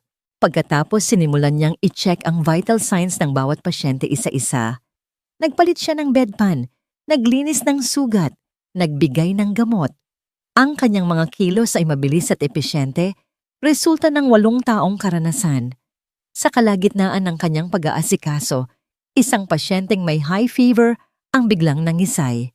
Code Blue. Code Blue. Sigaw niya ngunit walang ibang nurse na malapitan. Siya lang.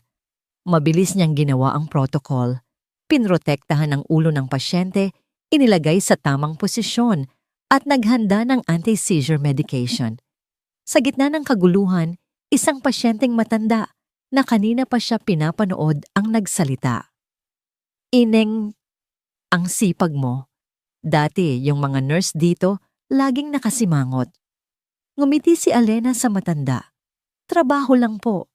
Biglang sa gitna ng ward, isang lalaking pasyente na may problema sa pag-iisip ang biglang nagwala. Hinagis nito ang kanyang food tray. Ang sopas at kanin ay tumalsik sa sahig. Ayoko nito lason, to sigaw niya. Si Rina na halatang nag-aabang ng pagkakataon ay biglang lumitaw sa may pintuan. Reyes. Anong nangyayari dito? Hindi mo ba kayang kontrolin ang mga pasyente mo? Isa kang kapahamakan, handa na si Alena.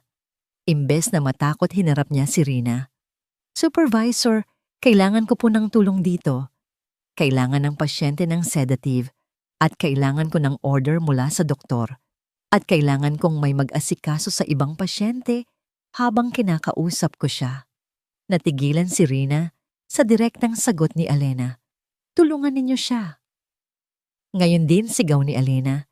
Hindi kay Rina, kundi sa 2 nursing aides na nakatayo sa likod nito na tila naghihintay lang ng utos. Kunin niyo ang restraints at tawagan niyo si Dr. Ramos. Ang kanyang boses ay may awtoridad, isang awtoridad na hindi nagmumula sa posisyon kundi sa kaalaman at kumpiyansa. Nagkatinginan ang 2 nursing aides pagkatapos ay kay Rina at sa huli kay Alena. Sa isang iglap, pinili nilang sumunod sa utos ni Alena. Kumilos sila ng mabilis. Naiwang nakatayo si Rina sa may pintuan ng kanyang mukha ay nagpapakita ng pagkabigla. Sa unang pagkakataon, may isang taong hindi natakot sa kanya. May isang taong hinamon ang kanyang kapangyarihan sa harap ng ibang tao. Tinalikuran ni Alena si Rina at nilapitan ang nagwawalang pasyente. Sir, kalma lang po. Ako po si Nurse Alena. Nandito po ako para tulungan kayo. Walang lason yan. Titingnan po natin ha. Sa sandaling iyon, sa gitna ng magulong Ward C, naramdaman ng lahat ang isang pagbabago. Ang kankan ng kapangyarihan ay nagsisimula ng gumalaw. Ang pagbabalik ni Alena ay hindi lang pagbabalik ng isang empleyado. Ito ay ang pagbabalik ng pag-asa. At para sa ilan ito ay ang simula ng kanilang pagbagsak. Ang sumunod na linggo ay naging isang malamig na digmaan sa loob ng San Lazaro. Si Alena ay nanatiling naka-assign sa Ward C, isang parusang ginawa ni Rina na naging sandata para kay Alena. Sa loob ng ward na yon, nakuha niya ang respeto, hindi lang ng mga pasyente, kundi pati na rin ng mga kapwa niya health worker na pagod na sa pamamalakad ni Rina. Ang mga nursing aid utility staff at maging ang ilang mga bagitong doktor ay nakita sa kanya ang isang leader na matagal na nilang hinahanap. Samantala, Sa labas ang makinarya ni Miguel de Leon ay gumagalaw na ng mabilis at tahimik.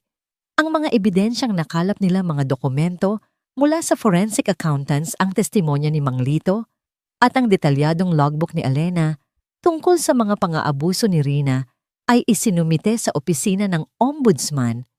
Biyernes ng hapon, araw ng sahod. Ang tensyon sa ospital ay mas mataas kaysa karaniwan. Si Rina ay nasa kanyang pinakamasamang mood, naninigaw sa bawat maling galaw. Si Dr. Sandoval naman ay wala sa kanyang opisina na ayon sa sabi-sabi ay may importanteng meeting sa labas. Nasa nurses station, si Elena nag-aayos ng mga chart pagkatapos ng kanyang nakakapagod na shift. Nang mapansin niya ang isang bagay na kakaiba. 2 bagong pasyente ang ipinasok sa ER. Sila ay mga lalaking nakasuot ng pangkaraniwang damit, ngunit ang kanilang mga kilos ay alerto at ang kanilang mga mata ay palaging nagmamasid. Hindi sila mukhang may sakit. Ilang minuto pa ang lumipas, isang delivery van na may markang medical supplies ang pumarada sa likod ng ospital sa emergency exit. Ito ang oras na sinabi ni Mang Lito. Ang oras kung kailan inilalabas ang mga sobrang gamot. Biglang ang katahimikan ay binasag ng malakas na tunog ng mga sirena. Mula sa labas, sunod-sunod na pumasok ang mga sasakyan ng National Bureau of Investigation, NBI. Mula sa mga ito, bumaba ang mga ahenteng nakasuot ng kanilang signature na windbreaker armado at may dalang mga dokumento. Ang lobby ng ospital ay biglang napuno ng mga unipormadong lalaki. Ang mga pasyente at mga staff ay natigilan, hindi alam kung ano ang nangyayari. NBI, nobody move. We have a warrant to search these premises, sigaw ng isang ahente, ang lead agent. Ang 2 pasyente sa ER ay biglang tumayo at naglabas ng kanilang mga badge. Mga ahente rin pala sila. Agad nilang sinigurado ang mga exit. Nasa nurses station pa rin si Rina na tulala hawak ang isang styrofoam cup ng kape. Ang kanyang mukha ay puno ng pagkalito na mabilis na naging takot nang makita niya ang lead agent na papalapit sa kanya kasama si Elena. Supervisor Rina Corpus, tanong ng ahente. Ako nga. Ano to? Anong kailangan ninyo? Nanginginig niyang tanong. Pinapaaresto ka namin, sabi ng ahente sa malamig na boses. Para sa mga kasong qualified theft, falsification of public documents at paglabag sa Anti-Graft and Corrupt Practices Act. Ano? Wala akong ginagawang masama. Gawa-gawa lang yan. Isang paninira, sigaw ni Rina. Ang kanyang mga mata ay galit na nakatitig kay Elena. May sapat kaming ebidensya, ma'am, sabi ng ahente habang kinukuha ng isa pang ahente ang posas. May karapatan kang manahimik. Habang binabasahan siya ng kanyang mga karapatan, ang buong pagkatao ni Rina ay tila gumuho. Ang imahe ng isang makapangyarihang supervisor ay nawala at ang natira ay isang babaeng takot na takot. Ikaw, sigaw niya. At sa huling pagkakataon, sinubukan niyang gamitin ang kanyang autoridad. Itinuro niya si Elena ang kanyang daliri, ay nanginginig sa galit. Ikaw ang may kagagawan nito, demonyo ka. Akala mo kung sino kang malinis, mayabang ka. Pagsisisihan mo to, babalikan kita. Ang kanyang mga sigaw ay umalingaw-ngaw sa buong ear, ngunit walang epekto. Pinusasan siya at sinimulang ilabas ng mga ahente. Sa gitna ng kaguluhan, si Brenda na nanonood mula sa isang sulok ay napahagulgol.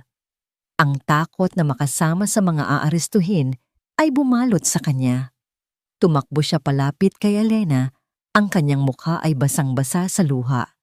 Elena, patawarin mo ko, sabi niya na paluhod sa harap ni Elena. Wala akong alam sa pagnanakaw. Sumusunod lang ako sa utos ni Ma'am Rina. Natakot lang ako na mawalan ng trabaho. Yung paninira ko sa'yo.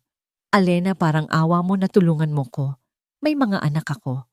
Tiningnan ni Elena si Brenda, ang babaeng nagbuhos ng maruming tubig sa kanya. Ang babaeng tumawa habang siya'y pinapahiya. Ngunit ang nakita niya ngayon ay hindi isang kaaway, kundi isang ina na natatakot para sa kanyang mga anak, isang biktima rin ng sistema. Inangat ni Elena si Brenda. Tumayo ka, sabi niya sa mahinahon na boses. Magsabi ka lang ng totoo. Yun ang pinakamahalaga. Ang operasyon ay mabilis. Ang mga ahente ay pumasok sa opisina ni Dr. Sandoval at kinumpis ka ang mga computer at kahon-kahong dokumento. Si Dr. Sandoval na kararating lang mula sa kanyang meeting ay inaresto sa mismong parking lot. Ang mga driver ng delivery van ay nahuli rin sa akto habang inililipat ang mga kahon ng gamot. Ang buong operasyon ay parang isang pagsabog na yumanig sa pundasyon ng San Lazaro. Sa loob lang ng isang oras ang mga taong dating naghahari-harian ay ngayon mga kriminal na papunta sa kulungan. Nang medyo humupa na ang kaguluhan ang mga empleyado ay nagsimulang maglabasan mula sa kanilang mga pinagtataguan. Sila ay nagtipon-tipon nagbubulungan, ang kanilang mga mukha ay pinaghalong takot-gulat at para sa ilan isang hindi maipaliwanag na ginhawa. Ang balita ay kumalat na parang apoy. Si Elena, siya ang nasa likod ng lahat. Lumapit sa kanya ang ilan sa mga dati niyang kasamahan. Ang mga dating umiiwas sa kanya ay ngayon tinitingnan siya ng may paghanga at respeto. Elena, salamat, sabi ng isang matandang nursing aide. Matagal na naming tinitiis ang mga yan. Ikaw ang hero namin, Elena, sabi ng isang batang nurse. Ngumiti lang si Elena. Hindi siya hero. Isa lang siyang taong napagod ng matakot. Mula sa di kalayuan pinapanood siya ni Miguel de Leon na kasama ng lead agent ng NBI. Hindi siya nagpakita sa mga staff. Ito ang sandali ni Elena. She's quite a woman, sabi ng ahente kay Miguel. She's more than that, sagot ni Miguel, isang ngangiti ng paghanga ang nasa kanyang mga labi. She's the future of this hospital. Ang pagsabog ay tapos na. Ngunit ang mas mahirap na trabaho ay ngayon palang magsisimula ang paglilinis ng mga abo at pagtatayo ng isang bago at mas matatag na pundasyon mula sa mga guho. Lumipas ang 3 buwan. Ang alikabok mula sa pagsabog ay nagsimula nang humupa at mula sa mga abo, isang bagong San Lazaro ang dahan-dahang bumabangon. Ang balita tungkol sa malawakang korupsyon ay naging headline sa loob ng ilang linggo na nagresulta sa isang malaking overhaul sa pamunuan ng ospital. Sa tulong ng impluwensya ni Miguel at ng kanyang GR Holdings Foundation, isang bagong administrasyon ang binuo na may iisang layunin ang tunay na serbisyo publiko. Si Elena sa kabila ng kanyang pagtanggi noong una ay hinirang bilang bagong chief nurse. Hindi na siya isang ordinaryong nurse na sumusunod lang sa utos. Siya na ngayon ang isa sa mga nagbibigay direksyon. Ang unang araw niya sa kanyang bagong opisina, ang dating opisina ni Rina, ay kakaiba. Malinis na ito at pinalitan na ang mga muebles, ngunit ramdam pa rin niya ang multo ng nakaraan. Umupo siya sa upuan, hindi para maghari-harian kundi para magsilbi. Isa sa mga unang ginawa niya ay ang tawagin si Brenda sa kanyang opisina. Pumasok si Brenda na kayuko, halatang kinakabahan. Inaasahan niyang tatanggalin na siya sa trabaho. Umupo ka, Brenda, sabi ni Elena. Mama Elena, kung ano man po ang desisyon ninyo, tatanggapin ko po. Alam ko pong nagkamali ako. Brenda, putol ni Elena. Lahat tayo nagkakamali. Ang mahalaga ay kung ano ang gagawin natin pagkatapos. Nakipagtulungan ka sa mga investigador. Sinabi mo ang lahat ng totoo. At para sa akin, yun ay sapat na. Napaangat ng tingin si Brenda. Ang kanyang mga mata ay puno ng luha. Kailangan ko ng mga taong may karanasan, pagpapatuloy ni Elena. Kailangan ko ng mga taong natuto mula sa kanilang pagkakamali. Bibigyan kita ng pangalawang pagkakataon. Pero sa susunod na makita kitang minaliit ang isang pasyente o isang kasamahan, ako mismo ang magsisigurong hindi ka na makakatapak ulit sa ospital na ito. Nagkakaintindihan ba tayo? Mabilis na tumango si Brenda, humahagulgol na sa pasasalamat. Opo, ma'am. Maraming salamat po. Hindi ko po sasayangin. Ang balitang iyon ay mabilis na kumalat. Hindi lang pala isang tagapag-usig si Alena Reyes. Isa rin siyang leader na marunong magpatawad. Iyon ang nagbigay daan sa paghilom ng mga sugat sa loob ng kanilang komunidad. Isang hapon, habang nag-iikot siya sa mga ward, nakita niya si Paulo na naghihintay sa lobby. Nakapasa ito sa kanyang midterm exams at ang kanyang mga marka ay matataas. Atay masayang bati nito. Pinadalhan ako ng sulat ng foundation ni Mr. De Leon. Sila na daw ang bahala sa tuition ko hanggang makatapos ako. Full scholarship daw niyakap ni Alena ang kapatid. Sinabi ko naman sa'yo, di ba, huwag kang bibitaw sa pangarap mo. Dahil hindi ka bumitaw sa prinsipyo mo, ate, sagot ni Paulo. Ang pinakamatamis na pagbabago para kay Alena ay nangyari sa Ward C. Ang dating pinakapabayaang ward ay ngayon isa na sa mga pinakamaayos. May sapat ng nurse, may mga bagong kama, at may mga volunteer na nagbabasa ng kwento sa mga matatandang pasyente. Isang gabi pagkatapos ng isang mahabang araw ng mga meeting at pag-aayos ng mga bagong protocol, tumayo si Alena sa rooftop ng ospital. Mula doon, tanaw niya ang kumikislap na mga ilaw ng syudad. Ang hangin ay malamig, ngunit ang kanyang puso ay mainit. Maganda ang tanawin, di ba isang boses ang narinig niya sa kanyang likuran. Si Miguel, madalas na itong bumisita, hindi bilang isang bilyonaryo, kundi bilang isang partner sa kanilang misyon. Nakakapagod pag-amin ni Alena. Pero sa unang pagkakataon, pakiramdam ko sulit ang bawat pagod. Tumabi si Miguel sa kanya, nakatingin din sa syudad. Naalala ko noong una kitang makita sa banyo, hawak mo yung basahan.